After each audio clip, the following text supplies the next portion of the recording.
Hi guys, Adarsh here. तो यार हमारी जो एग्जामिनेशन जेईई मेंस की अप्रैल के महीने में होने वाली थी, वो एग्जामिनेशन अब सितंबर के मंथ में होगी। मतलब अप्रैल से मई से जून, जून से जुलाई, जुलाई से अगस्त और अगस्त से सितंबर। तकरीबन आप लोग समझ सकते हो कि 5 मंथ का अप्रॉक्सीमेटली डिफरेंस आ गया है। तो 2 क्वेश्चंस बहुत सारे बच्चे पूछ रहे थे। पहला नंबर क्वेश्चन ये कि क्या भैया जो एग्जामिनेशन हमारी 4-5 महीने डिले हो गई है, तो क्या हमारी क्वेश्चंस की जो लेवल है वो इंक्रीज होगी, मतलब क्वेश्चंस की लेवल और डिफिकल्ट हो जाएगी। और दूसरा क्वेश्चन ये आ रहा था जो कि बहुत ज़्यादा मेजर बच्चों से आ रहा था, ये क्या भैया ये जो इतना दिन जो हमारा एग्जामिनेशन डिले हुआ है, इससे हमारे परसेंटाइल वर्सेस रैंक पे क्या डिफरेंस पड़ सकता है, क्या इफेक्ट पड़ सकता है, क्या कंपटीशन बहुत ज़्यादा राइज करने वाली है। तो इन 2 सवालों का जवाब इस वीडियो में मैं आप लोगों को दूंगा। की वीडियोस या फिर आगे college reviews, counselling related updates अगर आप चाहते हो तो चैनल को सब्सक्राइब भी कर सकते हो। तो चलिए वीडियो को शुरू करते हैं। आता है कि क्या भैया हमारी जो जेईई मेंस की क्वेश्चन पेपर आती थी, जो भैया वो क्वेश्चन पेपर हमारी टफ होगी या फिर ईजी होगी या फिर मॉडरेट होगी, क्या ये डिपेंड करता है कि हमारी एग्जामिनेशन पोस्टपोन्ड हुई है या फिर नहीं हुई है। ये वाली डाउट आ रही है क्योंकि एग्जामिनेशन तो हमारी कब होने वाली थी, अप्रैल में होने वाली थी, और ये एग्जामिनेशन अब जाके कब हो रही है, ये एग्जामिनेशन अब जाके हो रही है हमारी सितंबर में। तो क्या भैया ये क्वेश्चन की जो पैटर्न हमारी आ रही थी उसमें कोई चेंजेस आ सकती है।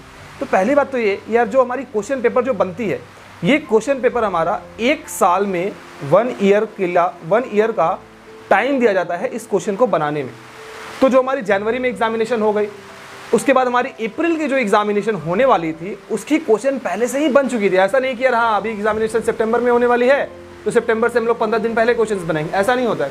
क्वेश्चंस ऑलरेडी फ्रेम हो चुकी है। तो अब जब आप लोग एग्जामिनेशन दोगे तो वो क्वेश्चंस मोर और लेस आप लोग ये समझ सकते हो कि जो लेवल ऑफ क्वेश्चंस आपकी अप्रैल में आने वाली थी, सेम लेवल की क्वेश्चन, सेम लेवल की क्वेश्चंस आपकी वही ऑलमोस्ट सेम लेवल की क्वेश्चंस आपकी सितंबर के महीने में भी आएगी।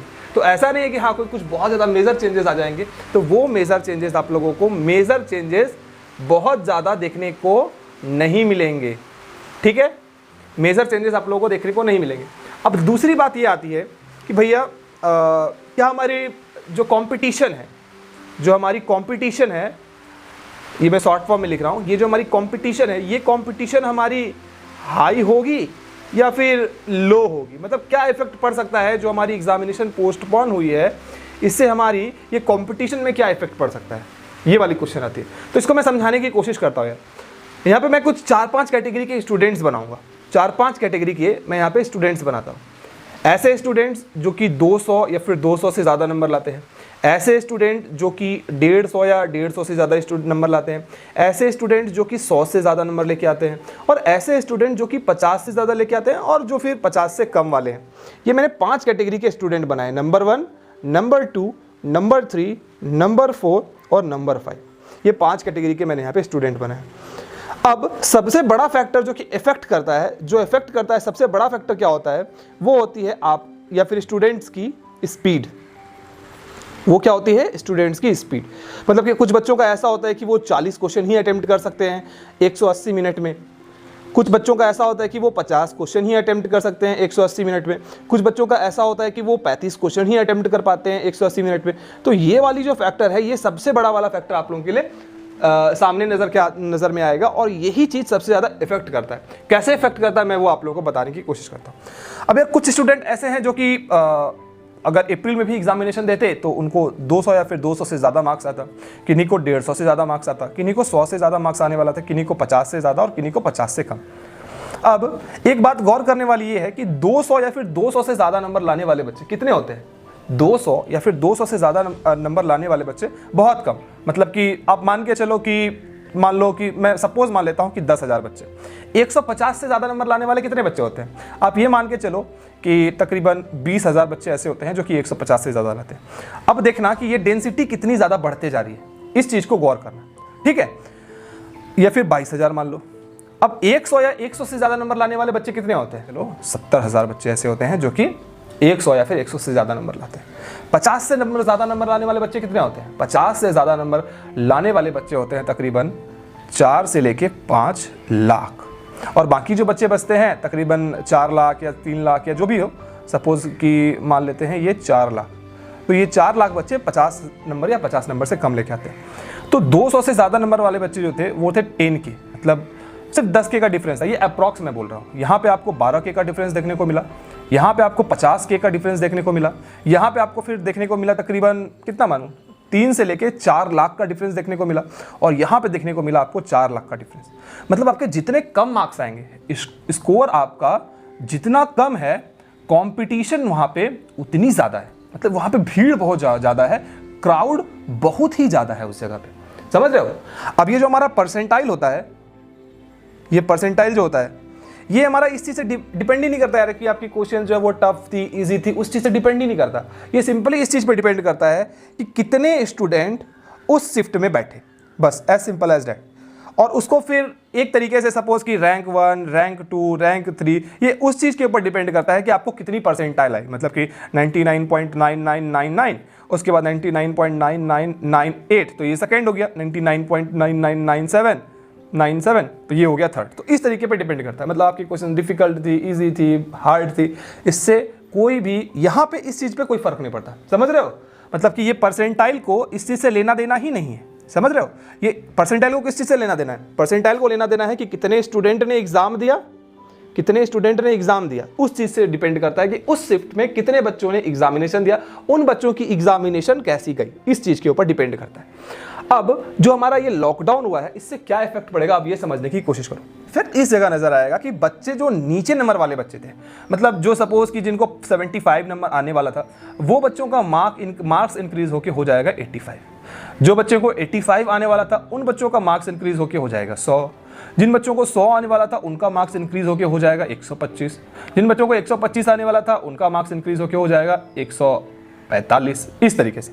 तो ये डिफिकल्टी जो है वो आएगी। अब इस डिफिकल्टी के कारण जो क्राउड है, वो सपोज कि 150 या उससे ज़्यादा लाने वाले बच्चे, इस जगह पे 100 या फिर 100 से ज़्यादा नंबर लाने वाले बच्चे, तो इस जगह पे ये क्राउड बढ़ जाएगा। अभी दिख रहा है कि यहाँ 50,000 है, यहाँ पे आपका ये 70,000 बच्चा हो जाएगा। अभी यहाँ पे दिख रहा है कि यहाँ 12,000 है, इस 12,000 के बदले यहाँ पे 18,000 हो जाएगा। अभी दिख रहा है कि यहाँ पे 10,000 है, इस 10,000 के बदले यहाँ पे 12,000 हो जाएगा। तो क्राउड इंक्रीज हो जाएगा, और उस क्राउड इंक्रीज होने की वजह से आप लोगों को ज़्यादा मार्क्स स्कोर करना पड़ेगा। समझ में आया कि क्या बात मैं बताना चाह रहा हूँ। क्योंकि क्राउड इंक्रीज हो जा रहा है उस जगह पे, उस क्राउड को इंक्रीज हो जाने के कारण आप लोगों को मार्क्स वो ज़्यादा लेके आना पड़ेगा, समझ रहे हो। अब इसमें यार जो नीचे वाले, जैसे कि सपोज 50 या कम वाले जो बच्चे हैं, इस वाले में ज़्यादा फर्क नहीं पड़ता, क्योंकि या तो ये बच्चे, ज़्यादातर बच्चे जो है वो ड्रॉप लेंगे, या फिर कुछ बच्चों को तो फ़र्क ही नहीं पड़ रहा होगा अभी कि यार यहाँ पढ़ाई हो रही है नहीं हो रही है, उससे कोई भी फ़र्क नहीं पड़ रहा है, बस उसको जाके एग्जामिनेशन देना है। ज़्यादातर बच्चे को मैं बोल रहा हूँ, 100% नहीं, ज़्यादातर बच्चे।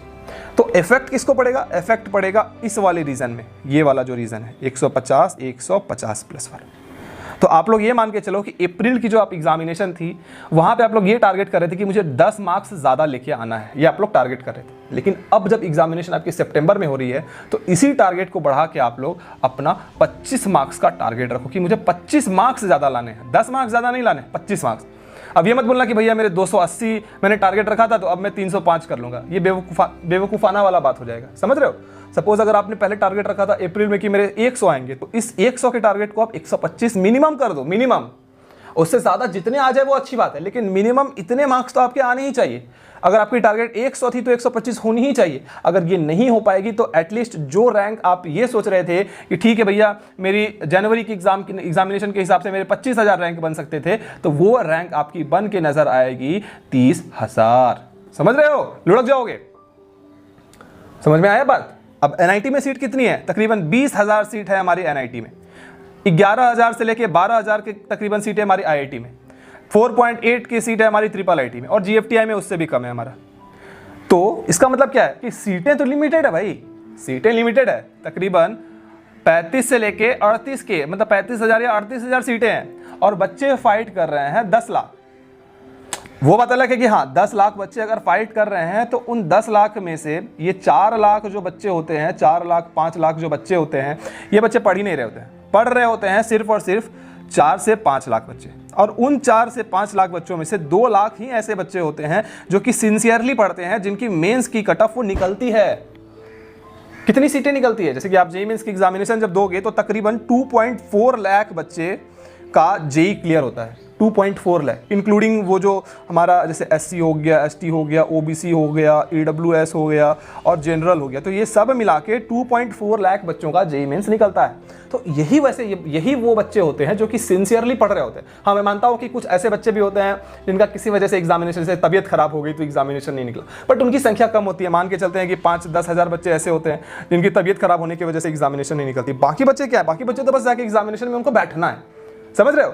तो आपको ये डिसाइड कर लेना है कि भैया हाँ, मैं इन सिंसियर 2,40,000 सिंसियर स्टूडेंट में से मैं भी एक सिंसियर स्टूडेंट हूँ और मेरे को अपनी मार्क्स को मिनिमम 25 बढ़ाना है।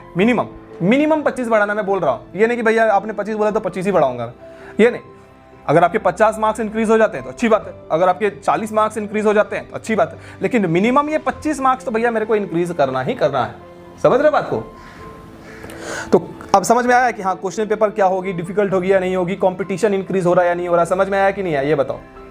तो क्वेश्चन पेपर वैसी ही रहेगी। अगर मॉडरेट आने वाली थी तो मॉडरेट आएगी, इजी आने वाली थी तो इजी आएगी, टफ आने वाली थी तो टफ ही आएगी, कोई चेंज नहीं होगा।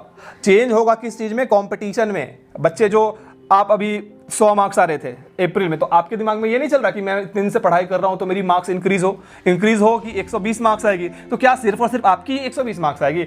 नहीं, आपके साथ इन 2.4 लाख जो बच्चे, जो सिंसियर बच्चे हैं, जो कि पढ़ाई कर रहे हैं कहीं ना कहीं थोड़ी बहुत, उनके सबके किसी के 5 मार्क्स इंक्रीज होंगे, किसी के 10 मार्क्स इंक्रीज होंगे, किसी के 15 मार्क्स इंक्रीज होंगे, किसी के 25 मार्क्स इंक्रीज होंगे, और कोई तो ऐसे भी बच्चे होंगे जिनकी 50 मार्क्स भी इंक्रीज होगी। हाँ, ये नंबर थोड़ी सी कम होगी, लेकिन किसी के 50 मार्क्स भी इंक्रीज होगी ही होगी। तो कंपटीशन को कैसे कॉम्पेंसेट करोगे? इसी तरीके से करोगे कि अपने मार्क्स की जो आपकी टारगेट है, उस टारगेट को आप इंक्रीज कर दो। अब यार मैं आप लोगों के लिए अभी एक सीरीज स्टार्ट करूंगा। मैंने अपना वो राइटिंग टैब अभी ऑर्डर किया है। कोई ज़रूरत नहीं थी मुझे अभी उसमें 8-10 हज़ार रुपये खर्च करने की, बट आप लोगों के लिए मैंने खर्च किया है कि आप लोगों के लिए एक मैं सीरीज स्टार्ट करूंगा, फ्री ऑफ कॉस्ट होगी, चिंता मत करो। एक सीरीज स्टार्ट करूंगा जिनमें मैं इंपॉर्टेंट टॉपिक्स के ऊपर ही सिर्फ वीडियो बनाऊंगा। जेईई मेंस की इंपॉर्टेंट टॉपिक्स, अनटच्ड टॉपिक्स, ऐसे कुछ जो टॉपिक्स जो बच्चे छोड़ देते हैं या फिर नहीं पढ़ते हैं, वहाँ से गारंटीड क्वेश्चंस आने की चांसेस रहती हैं, वो सारी चीज़ें मैं पढ़ाऊंगा। बाकी आप अगर रिव्यूज़ देखना चाहते हो या फिर काउंसलिंग रिलेटेड अपडेट्स अगर चाहते हो तो चैनल को सब्सक्राइब कर सकते हो। वीडियो पसंद आई तो लाइक कर देना, पसंद नहीं आई तो डिसलाइक कर देना, दोस्तों के साथ शेयर भी कर सकते हो, जो करना है कर सकते हो। उम्मीद करता हूं कि ये डाउट, जो मेजर चंक ऑफ बच्चों के दिमाग में जो ये डाउट आती है, ये डाउट क्लियर हो चुकी होगी। अभी मैं घर पे हूं, इसीलिए मैं व्हाइट कॉपी में बताया, वरना मैं आप लोगों को बोर्ड पे बताता सारी चीज़ें। कोरोना वायरस की वजह से मुझे भी घर आना पड़ा। चलो ठीक है, अब अच्छे से पढ़ो। घबराने की बात नहीं है, मेहनत करने की बात है। समझ रहे हो, घबराने की बात नहीं है, मेहनत करने की बात है। और इस चीज़ के बारे में पता होना ज़रूरी है, क्योंकि अगर आप अंधविश्वास में रहोगे, अगर आप गलतफहमी में रहोगे तो नीचे गिरोगे। सच्चाई पता होना ज़रूरी है। चलो ठीक है, उम्मीद करता हूँ वीडियो पसंद आई होगी। तब तक के लिए बाय बाय। अब ये देखो कितना खतरनाक वाला डायग्राम लग रहा है ना। चलो बाय।